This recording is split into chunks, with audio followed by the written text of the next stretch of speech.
যাদেরকে খুব অল্প আয়োজনে ডাল ভাত খাইয়েও খুশি করা যায় তারাই হচ্ছে আসলে আমাদের আপনজন। সেদিন আমার মা আর বোন আসলেন হঠাৎ করেই। দুপুরবেলা মা আমাকে ফোন দিয়ে বললেন সে আসছে, এবং সে আসছে শুনে আমার বোনও আসলো। তো তাদের জন্য খুব অল্প স্বল্প আয়োজন করেছিলাম। উল্টো ওরা আসার সময় আমাদের জন্য নিমকি, বাচ্চাদের জন্য বিস্কিট, মিষ্টি, এবং আমি মাকে এর আগের বার বলে রেখেছিলাম মায়ের বাসায় চাল ভাজা, বাদাম ভাজা দেখেছিলাম, বলেছিলাম আমার জন্য নিয়ে আসতে। তো এই যে এক বয়াম এগুলো ভেজে মা নিয়ে আসলো। তো এর আগে আমার এক ব্লগে দেখিয়েছিলাম আমার ভাইয়ের বউ এবং ওর মা প্রথমবার আমার বাসায় এসেছিল, যদিও খুবই সামান্য আয়োজন করেছিলাম আমি ওদের জন্য। এবং তখন একজন বলেছিল আপনি তো খুব সামান্য আয়োজন করেছেন, ওর চাইতে ওরাই আপনার বাসায় বেশি কিছু নিয়ে এসেছিল। সেই কথাটার উত্তরই আজকে আমি দিব, কারণ আপন মানুষজন চিন্তা করে না যে তাদের জন্য কি আয়োজন করা হলো, বরং তারা দেখে আন্তরিকতাটা। আন্তরিকতা থাকলে যে কোনো কিছুই ভালো লাগে। সেখানে আপনাকে যদি ডাল ভাত খাইয়েও বিদায় করে সেটা কিন্তু খুব বেশি খারাপ লাগে না।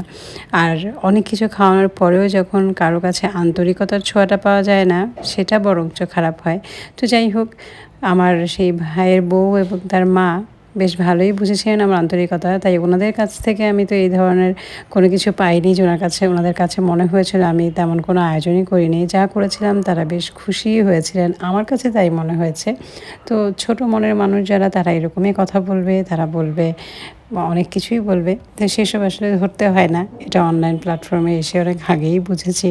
তো যাই হোক, আমি আজকে আবারও একদমই অল্প স্বল্প আয়োজন করছি, তেমন কোনো কিছুই না। ভাবলাম বাচ্চারা চিকেন ফ্রাই পছন্দ করে, তাই চিকেনটাকে প্রথমে একটু মশলা দিয়ে আদা, রসুন, গরম মশলা, একটু সয়া সস, টমেটো সস এসব দিয়ে আমি ম্যারিনেট করে রেখেছিলাম। আমার বাসায় টক দই ছিল না, তাই আমি যেটা করলাম একটু ভিনেগার আর একটু গরম পানিতে গুঁড়ো দুধ গুলে সামান্য ভিনেগার দিয়ে টক দই বানিয়ে নিয়েছিলাম, সেটা দিয়ে ম্যারিনেট করে রেখেছিলাম। এবং তারপর একটু গোলমরিচ গুঁড়ো আর লবণ দিয়ে এখানে কর্নফ্লাওয়ার সাথে নিয়েছিলাম, ময়দার সঙ্গে একটু মিক্স করে চিকেনগুলোকে কোট করে নিলাম। এখন এটাকে নর্মাল তেলের মধ্যে ওদের জন্য ভেজে দিব। ছোট বাচ্চারা চিকেন ফ্রাই খেতে খুবই পছন্দ করে, আমার দুই বাচ্চাও পছন্দ করে, এবং আমার বোনের বাচ্চা দুটো তো চিকেন বলতে পাগল। এই যে ওরা চিকেন ফ্রাই ভাজা হচ্ছে, এই গন্ধ শুনি রান্নাঘরে একজন চলে আসছিল। আর এইদিকে একদম শীতের বিকেলবেলা অনেক ধরনের ভেজিটেবল দিয়ে নুডলস খেতে বেশ ভালোই লাগে। তো এগ নুডলসটাও বানিয়ে নিচ্ছিলাম। আমার বোন আর আমি দুজন মিলেই করছিলাম, একজন একদিকে চিকেন ভাজছি তো আর একজন নুডলসটা বানিয়ে নিচ্ছি, কারণ বাচ্চাগুলো একদম অস্থির হয়ে গিয়েছিল যে ওরা কখন খাবে। আমি একবার যখন একবার ভাজা হয়ে গেল চিকেন, ওগুলা ওখানে সাথে সাথেই শেষ হয়ে গেল, সব বাচ্চারা খেয়ে ফেললো। টেবিলে সার্ভ করার পর্যন্ত ওদের ধৈর্য কুলালো না, তো বাকি আরেক দফা ভেজে টেবিলে দিয়ে দিলাম। এবং সাথে করে যে ওরা মিষ্টি নিয়ে এসেছিলো, ভাবলাম যদি কেউ মিষ্টি খায় তো মিষ্টিটাও সামনে দিলাম। তো এই ছোটোখাটো আয়োজনও কিন্তু যদি খুব আন্তরিকতার সাথে আপনি পরিবেশন করেন, কারো মনে মনে হবে না যে কী খাওয়ালো আমাকে। কারণ হঠাৎ করে যখন কেউ আপনার বাসায় আসবে, আপনি নিশ্চয়ই রাজকীয় আয়োজন করার মতো অবস্থায় থাকবেন না। জানি না, হয়তো আপনারা থাকলে থাকতেও পারেন, আমার সেরকম হয় না। আমি সেই মুহূর্তে আমার বাসায় যা থাকে তা দিয়ে কিছু না কিছু করে দিই।